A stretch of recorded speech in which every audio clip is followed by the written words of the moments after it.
Olá pessoal, me chamo Lucas, sou professor de enfermagem do Instituto Livre e hoje eu trago para vocês mais uma aula dos Fundamentos de Enfermagem com o tema Necessidades Humanas Básicas. Pessoal, as necessidades humanas básicas, como está dizendo o nome, são necessidades comuns a qualquer ser humano, é universal. As manifestações são o que varia de um indivíduo para outro, necessitando conhecer melhor o paciente para atender exatamente suas demandas.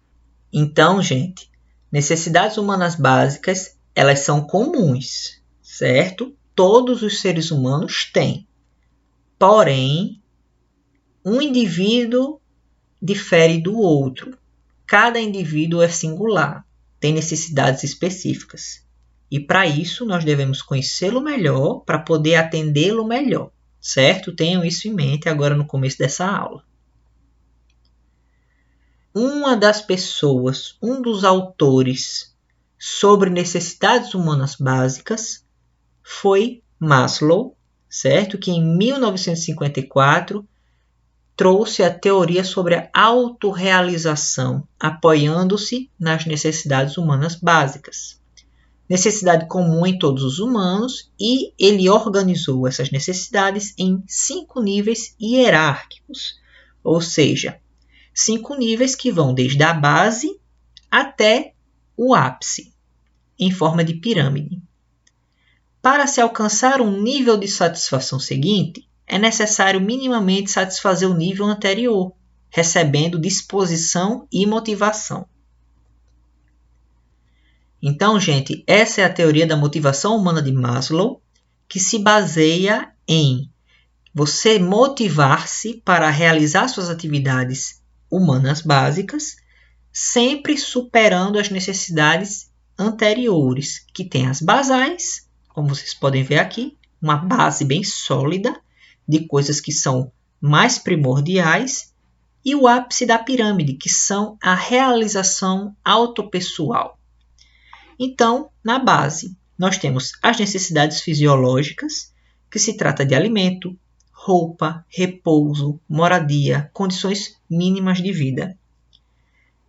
Depois disso, nós temos a segurança do corpo, do emprego, de recursos, da moradia, da família, da saúde, da propriedade, que são consideradas as básicas, né? A nossa base da nossa pirâmide.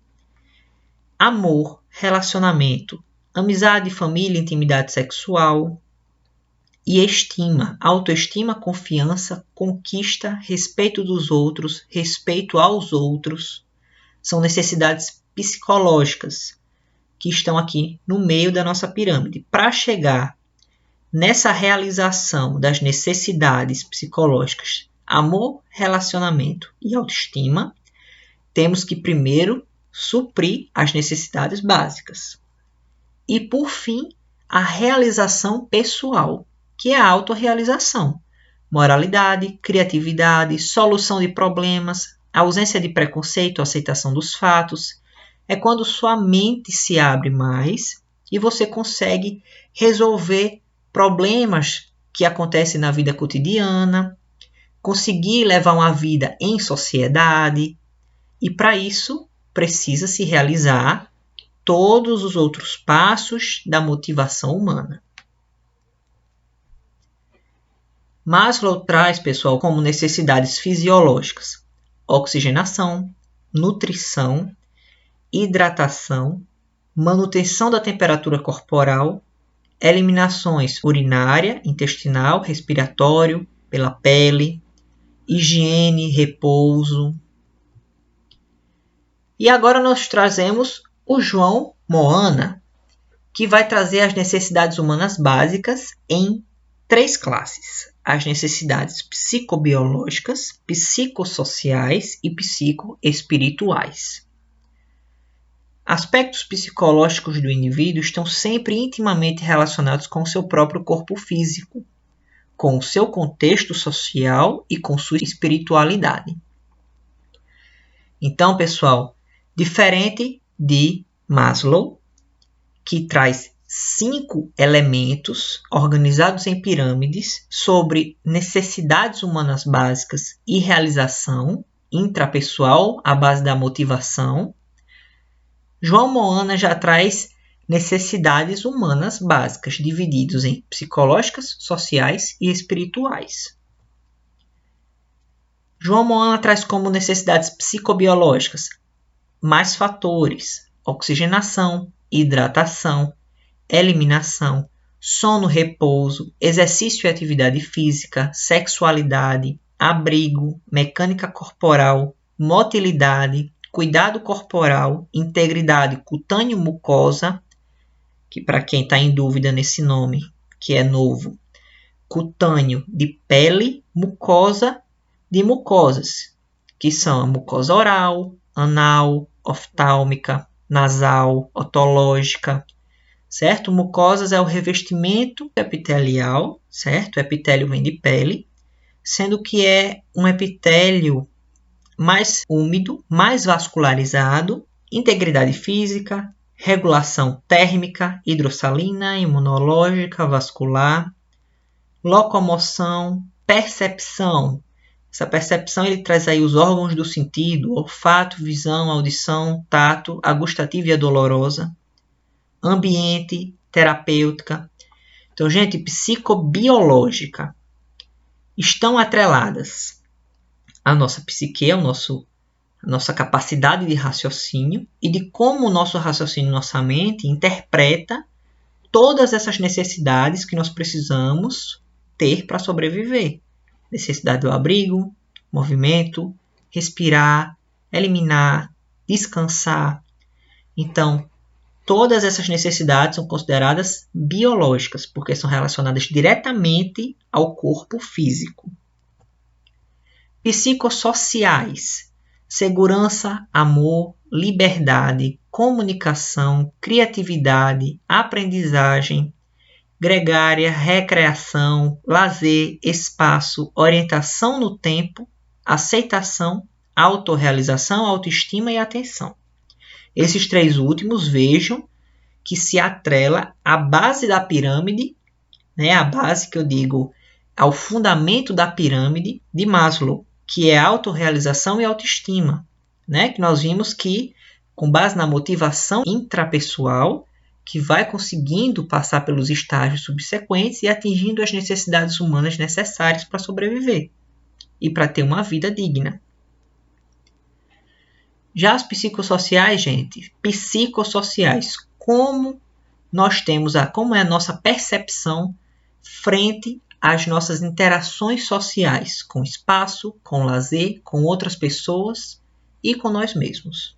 E psicoespirituais, corpo, mente e espírito interligados. Isso é o que quer dizer a teoria das necessidades humanas básicas de João Moana, que é quando você introduz a religiosidade ou a teologia, ética e filosofia de vida. Certo? Então, são fatores que trazem agora o corpo espiritual, não mais o corpo físico. Pessoal, e nós vimos na história da enfermagem que em 1970, uma enfermeira chamada Wanda Horta se baseou nas teorias das necessidades humanas básicas de Maslow, Moana e de outras teorias, como a de McDowell, de homeostasia, Levine, sobre holística, Roy, sobre adaptação, King, que falava sobre percepção, transação e interação, e Rogers, sobre homem no tempo e no espaço. Horta, em sua concepção específica da enfermagem, mantém um limite entre o assistir o ser humano no atendimento de suas necessidades básicas e ensinar o autocuidado e a função de manter, promover e recuperar a saúde. Esta última, visualizada como a atividade de enfermeira na equipe de saúde, que é a recuperação. Chega ao método de atuação da enfermagem chamado processo de enfermagem, diferencia a sua proposta das demais propostas da época, por meio da apresentação de 6 fases, representadas por um hexágono chamado atualmente de hexágono de Horta. Então, gente, Wanda de Aguiar Horta, o que foi que ela fez? Ela se baseou em várias teorias que tratavam de necessidades humanas básicas e de outros elementos, de outros autores. E isso trouxe para ela uma percepção sobre as necessidades que a enfermagem tem que ter sobre o corpo humano, sobre aquele paciente, e baseado nessas necessidades, ela criou um método de atuação. Seria uma ferramenta que a enfermagem utiliza até hoje, um pouco modificada, mas ainda assim com a essência do que Wanda de Aguiar Horta trouxe para nós, que é o processo de enfermagem. É um processo com etapas que nós vamos ver a seguir, que trata justamente de elementos para que nós possamos conhecer melhor aquele paciente, prestar uma assistência específica às necessidades humanas básicas que estão desbalanceadas, e assim poder restaurar o seu equilíbrio e ensinar o autocuidado, para que ele mesmo possa realizar a tarefa que a enfermagem realiza enquanto ele não está nas suas capacidades físicas ou mentais intactas.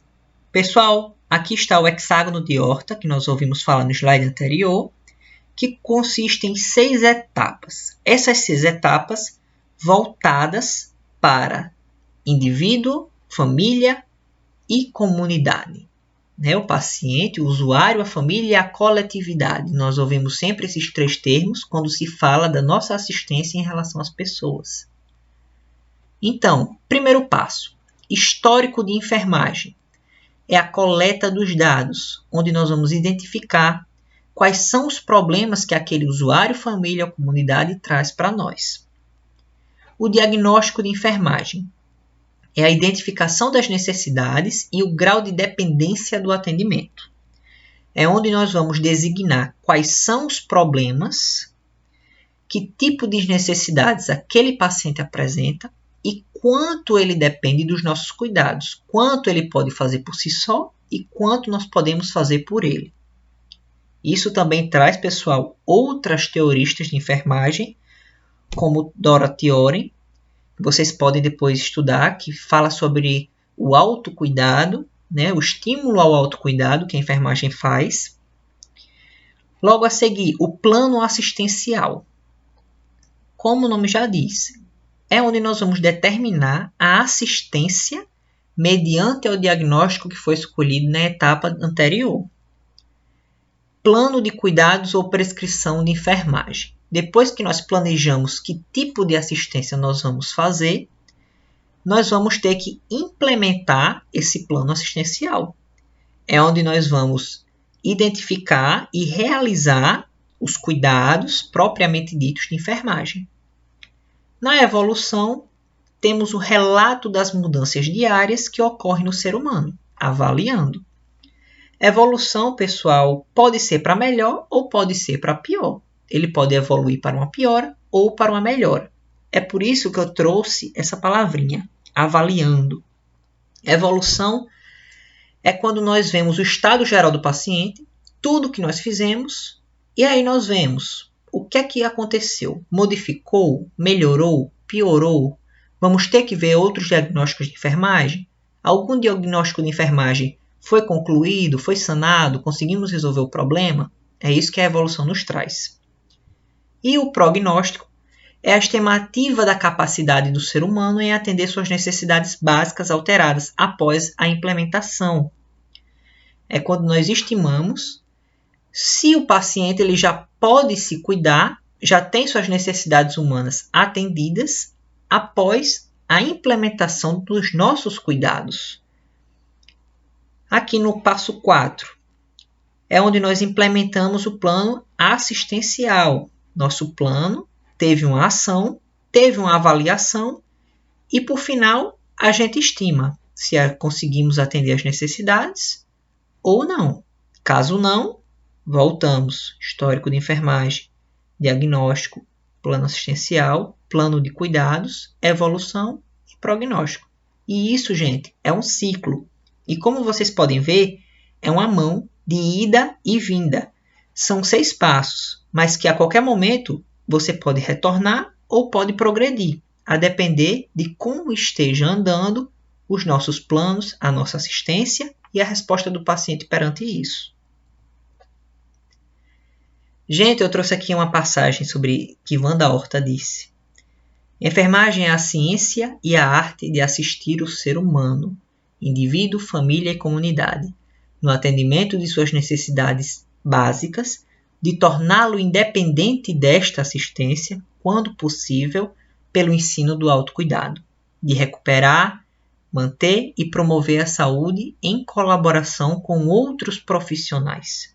Assistir em enfermagem é fazer pelo ser humano aquilo que ele não pode fazer por si mesmo, ajudar ou auxiliar quando parcialmente impossibilitado de se autocuidar, orientar ou ensinar, supervisionar e encaminhar a outros profissionais. Gente, é com essa passagem que eu faço o desfecho da nossa aula de hoje. Espero que vocês tenham entendido um pouco sobre o que são as necessidades humanas básicas, as principais teorias, quem foi Wanda Horta e esse processo de enfermagem que é muito importante que nós vimos hoje e nós vamos ver nas aulas a seguir, quando formos falar da sistematização da assistência de enfermagem. Um forte abraço a todos e até a aula que vem.